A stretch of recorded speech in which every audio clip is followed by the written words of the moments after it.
thank the University of Oklahoma Center for Intelligence and National Security for holding this webinar. I think it's very important. I'd also like to give special thanks to Adriana Sanford for doing a great job in pulling all of this together. I'm sure at various times she felt as though she was herding cats, but it seems to have come together quite well. And I also want to get a point in here too that I also have co-edited a book with Bruce Zagaris as well. Bruce seems to get around intellectually, so good for him.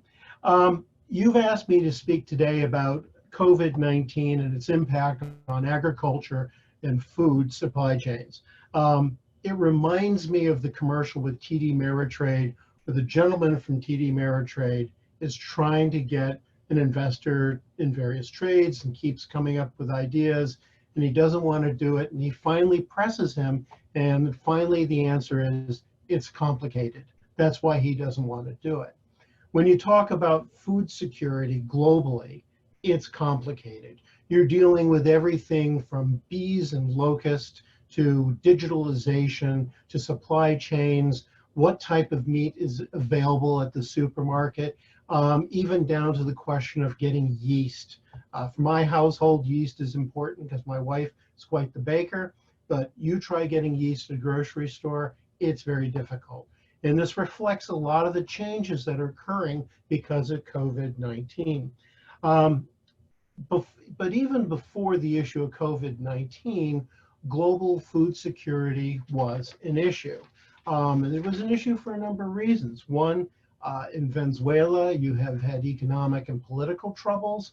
You've had a displacement of about 5 million people there, last count, United Nations. Wars in Syria and Yemen disrupted agricultural and transportation infrastructure and displaced millions more of people. You've had droughts occurring in parts of Africa. You've had locusts that have been a big issue in parts of East Africa, but also India and Pakistan, and destroying thousands of acres of farmland. And just to round the picture out, we've had African swine fever, which has threatened to disrupt global pork supplies.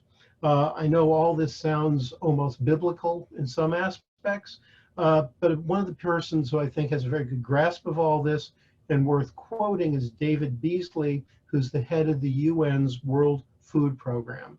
And he stated this as the coronavirus began to make a big impact in April. Quote, "At the same time, while dealing with a COVID-19 pandemic, we are also on the brink of a hunger pandemic. This sounds truly shocking, but let me give you the numbers. 821 million people go to bed every night all over the world of hunger, go chronically hungry, go to bed at night chronically hungry. But there are further 135 million people facing crisis level of hunger or worse. But now the World Food Program's analysis show that due to coronavirus, an additional 130 million people could be pushed to the brink of starvation by the end of 2020. That's a total of 265 million people. Certainly what much of Beasley is talking about pertains to the developing world, developing economies, but the US and other advanced economies are not immune from what's been going on, and the issue of food security is important. Anyone watching the evening news for quite a while saw long lines of people waiting at food pantries and food kitchens throughout the country. As unemployment went up to about 40 million people, certainly a lot of household budgets were stretched. People began to really wonder, am I going to have a roof above my head, and will I be able to put food on the table for my family? According to the nonprofit organization called Feeding America, before COVID-19, more than 37 million people lived in food insecure households in the United States. With COVID-19, that number has gone up to about 54 million people. So why is it that we've also seen that while people are going hungry, farmers have been destroying produce, killing their pigs, and so on and so forth? It seems to be a real disjunction here, and it is. And part of it is a structural issue on the economy. Most food prior to COVID-19 was geared for restaurants. It was geared for entertainment venues and schools. Anyone looking at the American cheese production, a huge volume of American cheese went into the school systems. With COVID-19, you had a massive shutdown of the businesses that usually receive agricultural products. And you had some distribution networks that were able to move more to groceries, but it had to go to households.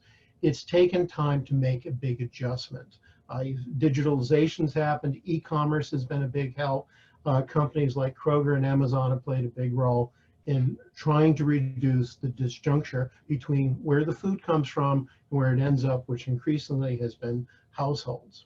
Another impact of COVID-19 on advanced economies, and to some extent in developing economies, has been the shutting down of borders. When COVID-19 started, a lot of countries just shut the borders. In Europe, Romanians and Bulgarians make up a large transient workforce involved in harvest time. In France, Germany, and the United Kingdom, when the borders were shut, there was a shortage of workers. There are big questions: can we get the produce to the markets? In the US, we closed the borders, or we tightened entry levels to the US borders with Mexico, but it also raised issue of transient migrant workers that come into the United States to work on fruit and vegetable picking. And then there are the bees, real workers here. And I add the bees into the picture just to give some idea of how complicated the production of food is and how it's incredibly difficult to foresee how COVID-19 could be connected to this aspect of agricultural production.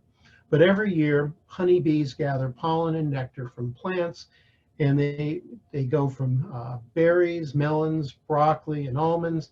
They pollinate an estimated $15 billion of crops every year. It's an important part of the ecosystem. Although no one probably foresaw the linkage between COVID-19 and bees, both in the US and Canada, you need a large number of bees. And there is an importation of queen bees and other bees and beekeeper teams from Australia, New Zealand, Mexico, and Chile. However, since many flights were canceled, airports were closed, bee purchases became very difficult for a lot of beekeepers. And if you add to this at once in the country, bee pollinating teams that would go from farm to farm in different counties and different states, they had to undergo a 14-day quarantine. So it also slowed the process, the regular process of pollination. And another area where COVID-19 hit was in the protein production sector. As Ariana mentioned, the question about meat in the grocery store. As the pandemic gained momentum, it eventually reached slaughterhouses in the United States, where working conditions proved conducive to transmission. Workers stood close together. There was an absence of protective gear for a period of time, and many times the same workers shared living conditions. Most major companies were slow in responding, in part because we'd never been at this crossroads before. The impact of COVID-19 in the US in terms of protein was we had shortages of certain types of meat. Finer cuts of beef went into hamburgers. Public concern grew as prices went up. The Trump administration eventually had to sign an order under the Defense Production Act to compel meat processing plants to remain open amid the pandemic. Meat processing industry has been forced to redesign how it approaches meat processing facilities, and more sloppy practices have given way to deep cleanings and reworking workstations.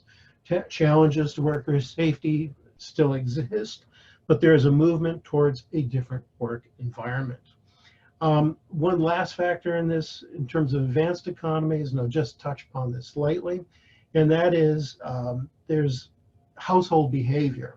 As dining out fell off the cliff, restaurants were closed, food production returned to households. Baking, like I said, baking is up hugely, and that's, if you take a look at it, but food security as an issue has hit household levels. There's a greater emphasis, and I think going forward we'll see this, on building up a family pantry or a strategic pantry to buy more canned goods, lentils related foods. While the more affluent parts of the US, North America, and European populations can still look to buy healthier and eco-friendly foods, the less affluent will be limited to what is available, reinforcing trends to more heavily processed and cheaper food, which is not necessarily healthy. And there's no luxury for a lot of the lower income families of developing a strategic pantry.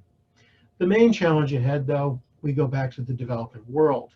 In advanced economies, we grapple with the idea of how we return to normalcy, but for a lot of developing countries, the issue is how do we keep the flow of food from food exporting countries to food importing countries? And this is particularly true with three types of staples, which are rice, wheat, and corn or maize, depending on what you want to call it. The good news is that global production levels are at near or all-time highs, but there's also bad news here. One, the prices for certain cash crops, an important source of income in rural areas, has been depressed by the slowing of global demand. Two, we've seen steep economic contractions, making it more difficult for people to buy food, and it's put policymakers scrambling to see what they can do in the most vulnerable countries. And the third thing is that COVID-19 has led to delays at borders, slowing movement of food, aircraft used for transporting food goes into, the pilots go into a quarantine, truck drivers delayed at borders, and so on. So it's tightened food supplies in some countries. However, the last round of food shocks, if you want, or in the international system, were not so much caused by food scarcity, but it was caused by the fear factor. In 2007, 2008, food prices rose, helped along by rising Chinese demand, the diversion of corn to produce ethanol, a greater role of financial institutions in trading agricultural commodities. However, the main cause of food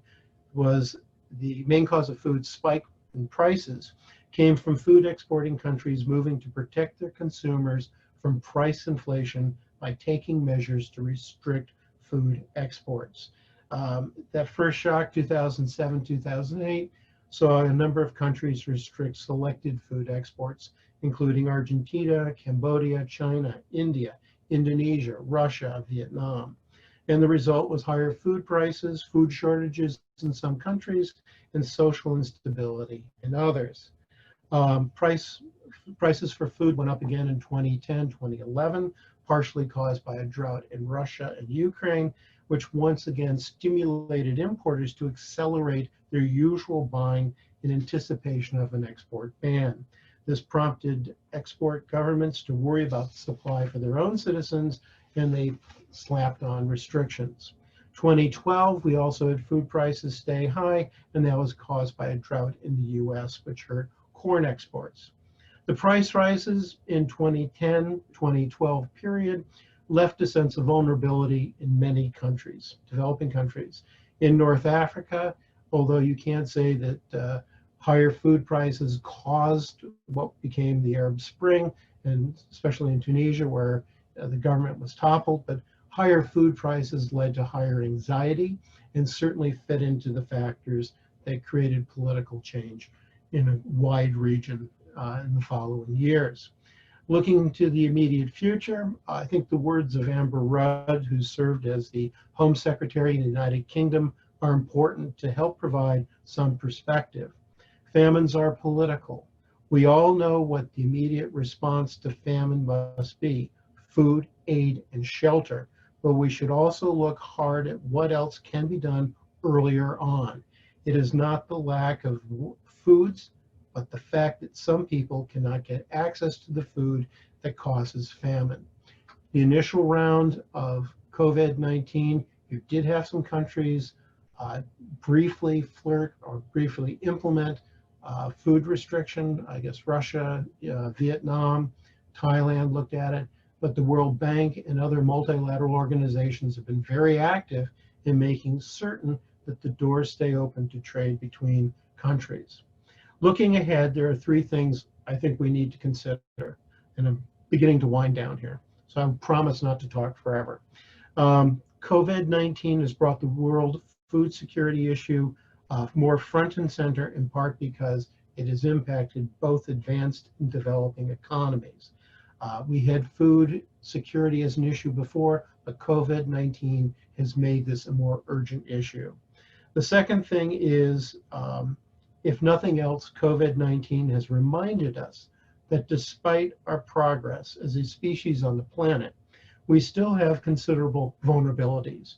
A major food crisis in the developing world will come if policies are bungled in some countries and the fear factor dictates direction. Such a crisis will have a ripple effect in advanced economies in terms of refugees, a reduction in trade, and geopolitical tensions. And the third factor is policy makers and businesses need to give greater thought to digitalization. Simply stated, digital technology enables farmers and other people to connect with institutions and data information that eventually helps in decreasing risk and uncertainty. With access to markets, data, and financial services, with the help of specific digital technologies, the efficiency of fertilizing, planting, harvesting, and selling products increases. To close up, policymakers need to be on top of the world security issues like never before, considering the downward risk could be substantial. Frederick Douglass, an American social reformer, abolitionist, orator, and statesman, once noted, "If there's no struggle, there's no progress." COVID-19 clearly represents a struggle, but there is plenty of work ahead to be done to make the progress we need. Thank you, Adriana.